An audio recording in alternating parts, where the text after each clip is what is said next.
بسم الله الرحمن الرحيم. مشاهدينا السلام عليكم ورحمة الله وبركاته، وأهلا بكم في هذه الحلقة التي نتناول فيها تحذيرات مجلة الإيكونوميست البريطانية بأن استمرار الحرب في غزة يهدد مشاريع العلمانية الجارية في المنطقة، وأن هذه الحرب جعلت الحكام يبطئون من مسائل تجريد أو خلع الحجاب من النساء المسلمات.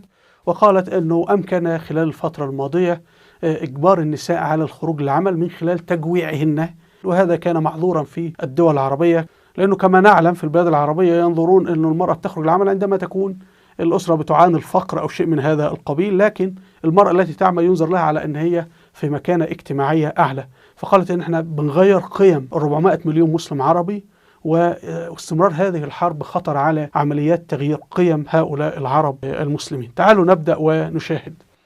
طبعا حضراتكم هذا النص المقال أو التحليل باللغة الإنجليزية، وهنا الترجمة: هناك ثورة دينية جارية في الشرق الأوسط، وبيدور حول أن هناك ثورة إسلامية ستحدث إذا استمرت هذه الحرب، ولذلك يجب وقفها. فتحدثت الأول أنه الحرب خطر على العلمانية، فقالت: أدى العنف إلى عرقلة الجهود الأخيرة لتحسين العلاقات في المنطقة بين حاملي لواء الإسلام السني اللي هم السعودية وإيران الشيعية. كما نعلم أن الحرب التي خاضتها إيران في العراق وفي اليمن وفي سوريا أدت إلى أنه المسلمين السنة يبدأون يدرسون ما هي العقيدة الشيعية وشيء من هذا القبيل، وأنه أصبح معروفا بالنسبة للمسلمين العرب أنه العقيدة الشيعية تقوم على أن القرآن محرف، على أنه بعض زوجات الرسول زانيات، والرسول كان يعلم هذا ولا يتخذ أي إجراء، يعني كما وفقا للموجود في كتب الشيعة يعني. وأيضا أن الصحابة أبو بكر كافر، عمر كافر، عثمان كافر، وهناك حتى شتائم في سيدنا علي وغير ذلك موجودة في كتبهم، وأن الفتوحات الإسلامية كلها غلط، وأن الدولة العثمانية دي كانت شوية لصوص سرقوا البلاد الأخرى، والدولة السلجوقية ودولة المرابطين والدولة الأموية والعباسية. فالتاريخ الإسلامي كله يعني شيء حقير وسيء، يعني ما يقوله المستشرقون رائع جدا بجوار ما تجده بالنسبة لما كتبوا حكام إيران القدماء والحاليين يعني. فالآن بيجري أنه أيها المسلمين السنة إذا وصف زوجات الرسول بالزانيات اعتبر ده أمر عادي ومقبول وشيء عظيم جدا. إذا جرى اعتبار القرآن محرف اعتبره أمر عادي جدا، وجهة نظر. وأنه أجدادكم أبو بكر وعمر وعثمان وصلاح الدين الأيوبي ومحمد الفاتح وغيره ويوسف بن الشافين كل هؤلاء كانوا مجرمين ولصوص، ده أمر عادي ووجهة نظر وغير ذلك يعني. فهي تقول أن احنا في الوقت الذي نجعل المسلمين يقبلون هذه الأمور، إذا هذه الحرب بتعيد إلى المسألة أمور العقائد الدينية فيجب وقف هذه الحرب. فتضيف قائلة: بدأ رأب الصدع الطائفي بينهما، بين السعودية وبين إيران، وقبول بعضهما البعض، وبدأت الدول الإسلامية في قبول اليهود أيضا. ومنذ عام 2020 ضمت 4 دول عربية إلى اتفاقيات إبراهيم لتطبيع تفاعلاتها مع إسرائيل، بما في ذلك المملكة العربية السعودية كانت على وشك أن تحذو هذا الحذو، لكن الحرب أوقفت هذه الأمور. ثم تنتقل المجلة البريطانية إلى أنه جرى خلال السنوات بعد إسقاط الثورات العربية تقديم إسلام شخصي روحاني فردي، عكس الإسلام الدولة أو إسلام أن الإسلام يؤسس دولة. الإسلام دين ودولة، يعني هو المجلة تقول أن التيار الإسلامي ينظر الإسلام على أنه دين ودولة. الإسلام أسس دولة، أسس دولة الرسول، دولة الخلافة الراشدة، الدولة الأموية، العثمانيين، السلاجقة، المرابطين وغير ذلك يعني. فهو يقول لا، احنا عاوزين نحول الإسلام إلى أن المسلم يهتم بأموره الشخصية. أنت صلي، صوم، سبح ربنا، واجلس في مكانك في بيتك، لا علاقة لك بالمجتمع. هذا يسميها الجنرال البريطاني جلوب باشا في كتابه أسباب انهيار الإمبراطورية البريطانية. عمل كتاب عن أسباب انهيار الإمبراطوريات بما فيها انهيار بلده الإمبراطورية البريطانية. فقال: انهارت الإمبراطورية الرومانية بسبب خيانة الرهبان في الديانة المسيحية. أن كل راهب جالس في صومعة في الصحراء عنده أنانية، يريد أن يدخل الجنة وحده، وباقي الناس اللي بتسرق وبتقتل والمجتمع الناس بتقتل تظلم تعمل لا تتدخل. فهو قال إن هذا أدى إلى انهيار الدولة الرومانية بسبب خيانة الرهبان، أنانية الرهبان، عكس الإسلام اللي الله سبحانه وتعالى يقول: كنتم خير أمة أخرجت للناس تأمرون بالمعروف وتنهون عن المنكر. فمسألة الأمر بالمعروف الفريضة اللي موجودة مثل الأمر بالمعروف والنهي عن المنكر يجب أن تنتهي، خليك في نفسك. فهنا تقول المجلة: لقد تغير الدين في السنوات التي سبقت هجمات 7 أكتوبر اللي هي حماس وغزة يعني وإسرائيل. لقد تغيرت الممارسة الدينية من التعبئة السياسية من أجل الخلاص المجتمعي، يعني حل مشاكل المجتمع ومشاكل الدولة، وهذا ما يتبناه الإسلاميون، إلى السعي أكثر شخصية، إلى روحانية. اعمل بقى يوجا بتاع، يعني اقعد مع نفسك كده وتأمل. النتيجة أنه بالنسبة للعديد من المسلمين أصبح الإسلام غير مسيس بشكل متزايد. أنت خش الجنة لوحدك.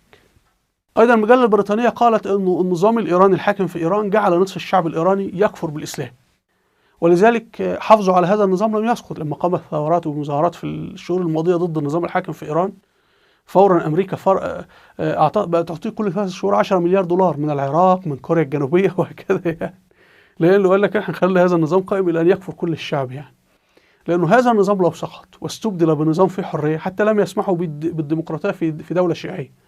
لأنه هنا الإيرانيين سوف يعني يمكن لنا أن احنا نقول للإيرانيين ما هو الإسلام الحقيقي، وأنه حكام إيران هؤلاء ينسبون أنفسهم كذبا لسيدنا علي ولسيدنا الحسين، وأنه الفتوحات الإسلامية كانت رحمة، وأن القرآن كتاب الله المعصوم، وغير ذلك من هذه الأمور بقى. فهنا ماذا يقولون؟ يقولون في إيران عدد سكانها 89 مليون نسمة من المسلمين، لكن آخر استطلاع عبر الإنترنت أجرته مجموعة أبحاث هولندية اسمها غامان، قالت أن نصف المشاركين في الإيرانيين البالغ عددهم 50,000 قالوا أنهم فقدوا دينهم، كفروا بالإسلام أو غيروه، ذهبوا لدين آخر. وأن الاهتمام بالطوائف غير الإسلامية زاد في البلاد، فبدأ يهتم بالديانة الزرادشتية والبهائية. وحتى الإنجليون في إيران، إن المسيحية تنمو في إيران أسرع من أي بلد آخر. إن إيران هي أول مجتمع ما بعد الإسلام، كما يعتقد الباحث الإيراني شهريار آهي. يعني بيقول لك هنبقى نجحنا إن أول بلد تكفر بالإسلام وتعنى ما بعد الإسلام إيران. انظروا، فلذلك هم بينظروا إنه إحنا ناخدك من كإسلام سني إلى التشيع، وبعد ذلك من التشيع إلى إيه؟ إلى خلاص بقى أنت لم تعد تقول أنا مسلم أصلا. هذا الذي يقولون. طبعا هذا شيء منطقي منتشر في العراق ومنتشر في إيران، مسألة كراهية الإسلام. لماذا؟ إذا أنت مسلم اليوم، أنا أقول لك أبوك مجرم، أمك جايبك في الحرام، أخوك حرامي، إخواتك، عيلتك، جدك وأجدادك كلهم قتلة ومجرمين ولصوص وحشاشين وفسدة وإلى غير ذلك، تماذج سهلة فتكره عائلتك. حتى ما حد يقول لك من عائلتك ترفض، وتذهب تغير اسمك وتغير اسم عائلتك، ويعني تنتحل اسم وشخصية جديدة تماما. لكن لما أقول لك جدك كان رجل صالح، جدك كان حافظ القرآن، أبوك كان رجل عظيم، هذا كان طبيب، هذا كان عالم، فأنت تفخر تقول هؤلاء أبائي. فهذا الفخر بالمجد لعائلتك يجعلك تسير على خطاهم أو محفز للسير على خطاهم. فأنت لما تنظر لما يقوله رجال الدين الشيعة في إيران عن الإسلام، أنه القرآن محرف، القرآن غلط، ما فيش أي حاجة صح فيه، زوجات الرسول بعدهن كنا زانيات والرسول كان عارف. يعني تخيلوا أنه رجال الدين في إيران يتهمون الرسول والعياذ بالله بالدياثة. فهذا قرآن الإسلام، هذا الرسول الإسلام. ثم الصحابة اللي فتحوا كلهم مجرمين وحرامية ولصوص وغير ذلك. ثم كل الدول اللي عملها المسلمين من الخلافة الراشدة، الأمويين، السلاجقة، العثمانيين، العباسيين، الأيوبيين، المرابطين وغيرهم، كل هؤلاء مجرمين ولصوص. فطبعا بيجعل الشخص الإيراني يكره نفسه ويكره التاريخ الإسلامي ويكره المسلمين ويكره دين كله غم، كله مجرمين، كله حرامية، كله لصوص، كله كله كله كله. ويبدأ يبحث بقى، يرجع للزرادشتية ويرجع لأي شيء.